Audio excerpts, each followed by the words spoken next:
রমজানের প্রস্তুতি। সপ্তাহ খানেকেরও কম সময়ের মধ্যে শুরু হবে পবিত্র রমজান মাস। রমজান কোরআন নাজিল ও সংযমের মাস। পবিত্র কোরআনে আল্লাহ তাআলা বলেছেন, রমজান মাস এতে মানুষের দিশারি এবং সৎ পথের স্পষ্ট নিদর্শন এবং সত্য ও মিথ্যার পার্থক্যকারী কোরআন অবতীর্ণ হয়েছে।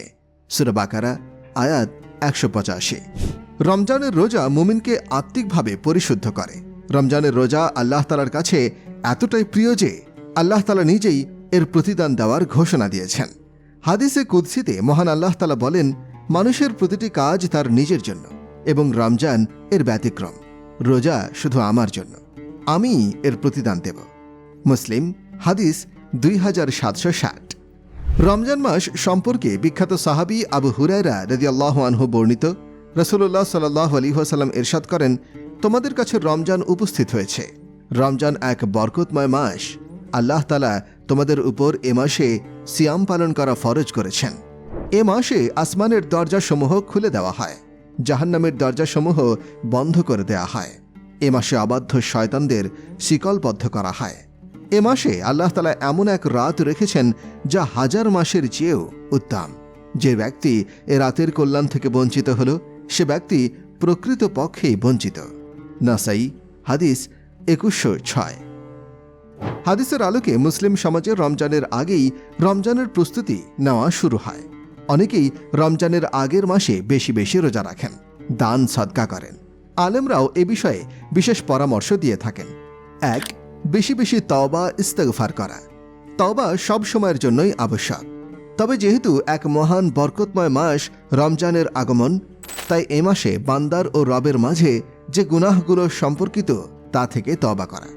যে গুনাহগুলো মানুষের অধিকারের সঙ্গে সম্পর্কিত, সংশ্লিষ্ট ব্যক্তি থেকে ক্ষমা নিয়ে তওবা করা উত্তম, যাতে করে এই বরকতময় রমজান মাসে পবিত্র মন ও প্রশান্ত হৃদয় নিয়ে ইবাদত ও আল্লাহর আনুগত্যে প্রবেশ করা যায়। আল্লাহ তাআলা বলেছেন, আর তোমরা সবাই হে মুমিনরা আল্লাহর কাছে তওবা করো, যাতে করে তোমরা সফল কাম হতে পারো।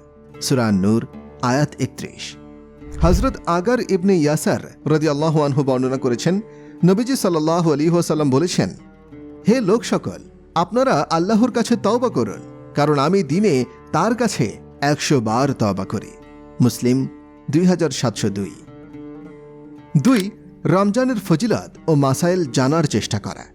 কোনো পূর্বসূরি সাহাবীগণ তাবেঈগণ থেকে বর্ণিত হয়েছে, তারা ৬ মাস ধরে আল্লাহর কাছে দোয়া করতেন যাতে তিনি তাদের রমজান মাস পাওয়ার তৌফিক দেন। এরপর রমজান শেষে ৫ মাস ধরে এই দোয়া করতে থাকতেন যেন রমজানের আমলসমূহ তাদের কাছ থেকে কবুল করা হয়। তাই একজন মুসলিম তার রবের কাছে দোয়া করবে যাতে তিনি তাকে রমজান মাস পাবার তৌফিক দেন, সর্বোত্তম দ্বীনী অবস্থা ও শারীরিক সুস্থতার মাঝে, এবং তার কাছে এই দোয়া করবে যাতে তিনি তাকে তার আনুগত্যে সাহায্য করেন। তার কাছে এই দোয়া করবে যাতে তিনি তার আমল কবুল করেন। ৩.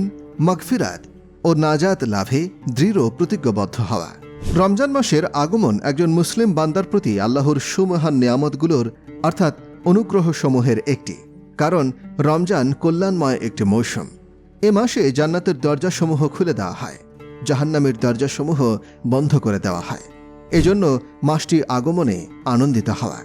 এটি হল কুরআন নাজিলের মাস, মুমিন মুসলমানের দিনের গুরুত্বপূর্ণ ও চূড়ান্ত সংগ্রামের মাস। আল্লাহ তাআলা বলেছেন, বলুন আল্লাহর অনুগ্রহে ও তার দয়ায়, অতঃপর এর দ্বারা তারা আনন্দিত হোক। তারা যা সঞ্চয় করে তা থেকে উত্তম। সূরা ইউনূস আয়াত ৫৮। ৪. পূর্বের কাজা রোজা থাকলে সেগুলো আদায় করা। হযরত আবু সালামা রাদিয়াল্লাহু আনহু বর্ণনা করেছেন, আমি হযরত আয়েশা রাদিয়াল্লাহু আনহাকে বলতে শুনেছি, আমার উপরে বিগত রমজানের রোজা বাকি থাকত, যার কাজা আমি শাবান ছাড়া আদায় করতে পারতাম না। বুখারী ১৮৪৯ ও মুসলিম ১১৪৬। হাফিজ ইবনু হাজার রহিমাহুল্লাহ বলেছেন, এই হাদিস দ্বারা হযরত আয়েশা রাদিয়াল্লাহু আনহার কর্তৃক শাবান মাসে রমজানের কাজা রোজা পালনের চেষ্টা প্রমাণ করে যে এক রমজান এর কাজা আরেক রমজানে প্রবেশ করা পর্যন্ত দেরি করা জায়েজ নয়। ফতেহুল বারী ৪/১৯১। ৫. অন্তরকে হিংসা বিদ্বেষ ও শিরক থেকে পরিচ্ছন্ন করুন। শিরক হল আল্লাহর সঙ্গে অন্য কাউকে অংশীদার করা, যা ইসলামের সবচেয়ে বড় পাপ। রমজানে আমরা আমাদের ইবাদত ও দোয়ার মাধ্যমে আল্লাহর প্রতি পূর্ণ মনোযোগ দিতে পারি। আল্লাহ তাআলা বলেন, আমি জিন ও মানুষকে শুধুমাত্র আমার ইবাদতের জন্যই সৃষ্টি করেছি। সূরা যারিয়াত 56। রমজানের সময় আল্লাহর নৈকট্য লাভের জন্য কুরআন তেলাওয়াত, তওবা ও ইবাদতে মনোযোগ দেওয়া উচিত। এতে অন্তর শিরক থেকে মুক্ত হয়। 6. রমজান মাসের আমলসমূহ রিহার্সাল করুন। রমজানের জন্য আত্মশুদ্ধি, ইবাদত, দান, সাদকা, নামাজ ও কুরআন তেলাওয়াতের প্রস্তুতি নিন। খারাপ অভ্যাস ত্যাগ করুন, সময়ের সঠিক ব্যবহার করুন এবং আল্লাহর সন্তুষ্টি অর্জনের জন্য অন্তরকে পবিত্র রাখুন। রমজানের আমলগুলো আগে থেকে চর্চা করা আমাদের জন্য আধ্যাত্মিক প্রস্তুতির এক অনন্য সুযোগ। আল্লাহ আমাদের সবাইকে এই প্রস্তুতিগুলো যথাযথভাবে নিতে এবং রমজানের পূর্ণ ফজিলত অর্জন করতে সাহায্য করুন। 7. শাবান মাসে রোজা রেখে প্রস্তুতি নেওয়া। রমজান মাসের প্রস্তুতি স্বরূপ শাবান মাস থেকে রোজা রাখা শুরু করা।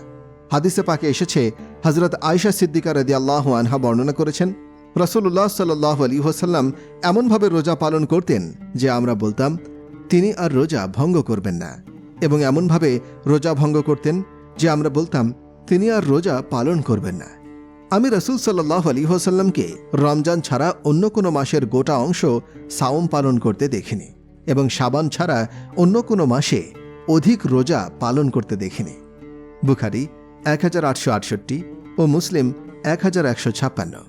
হযরত উসামা ইবনে যায়েদ রাদিয়াল্লাহু আনহু বর্ণনা করেছেন, আমি বললাম, হে আল্লাহর রাসূল, আমি আপনাকে শাবান মাসের মতো অন্য কোনো মাসে এত রোজা পালন করতে দেখিনি।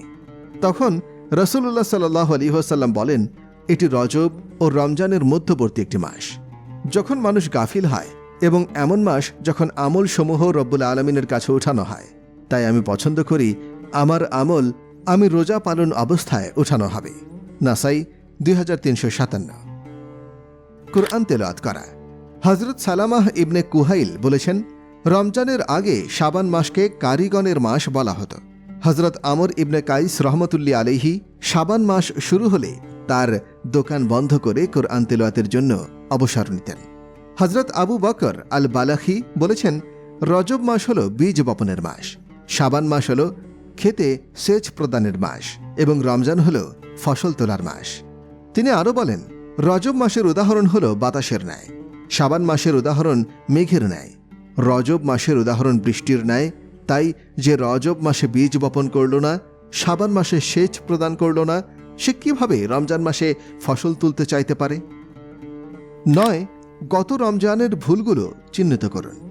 রমজানের মূল উদ্দেশ্য হল আল্লাহর নৈকট্য অর্জন। তবে অনেকেই নামাজে অবহেলা করেন, কুরআন তেলাওয়াতের সময় দেন না বা তাহাজ্জুদ পড়েন না। অনেকেই রমজানের গুরুত্বপূর্ণ সময়গুলো টিভি দেখা, সামাজিক যোগাযোগ মাধ্যমে সময় কাটানো বা অপ্রয়োজনীয় কাজে ব্যয় করেন। অনেক পরিবারে ইফতার ও সেহরিতে অতিরিক্ত খাবার তৈরি করা হয়, যা পরে অপচয়ে পরিণত হয়। রমজান আত্মসংযমের মাস হলেও অনেকে রাগ নিয়ন্ত্রণ করতে ব্যর্থ হন এবং তর্ক বিতর্কে লিপ্ত হন। অনেকে তারাবির নামাজকে গুরুত্ব দেন না এবং অলসতার কারণে নামাজে যোগ দেন না বা মাঝ পথে ছেড়ে দেন। রমজানে দানের সওয়াব বহুগুণ বৃদ্ধি পায়, কিন্তু অনেকেই এ সময় দান সদকার বিষয়ে উদাসীন থাকেন। রমজানে অনেকে রোজা রেখে গীবত, পরনিন্দা বা মিথ্যা বলায় অভ্যস্ত থাকেন, যা রোজার সওয়াব বিনষ্ট করে। রমজানের শেষ দশকে ইবাদতে বেশি মনোযোগ দেওয়ার কথা থাকলেও অনেকেই তা করেন না। হে মুসলিম উম্মাহ, রজব মাস গত হয়েছে, শাবান মাসের আর 1 সপ্তাহ বাকি আছে। যদি রমজান মাস পেতে চান তাহলে রমজানের রোজা পালন এবং ইবাদত বন্দেগীর জন্য প্রস্তুতি গ্রহণ করুন। পরবর্তী ভুলগুলো চিহ্নিত করা এবং তা থেকে শিক্ষা নেওয়া আমাদের রমজানকে আরও ফলপ্রসূ করতে সাহায্য করবে। আল্লাহ তাআলা আমাদের সবাইকে এসব ভুল থেকে বিরত থাকার তৌফিক দিন এবং রমজানের পূর্ণ ফজিলত অর্জনের সুযোগ দিন। আমিন।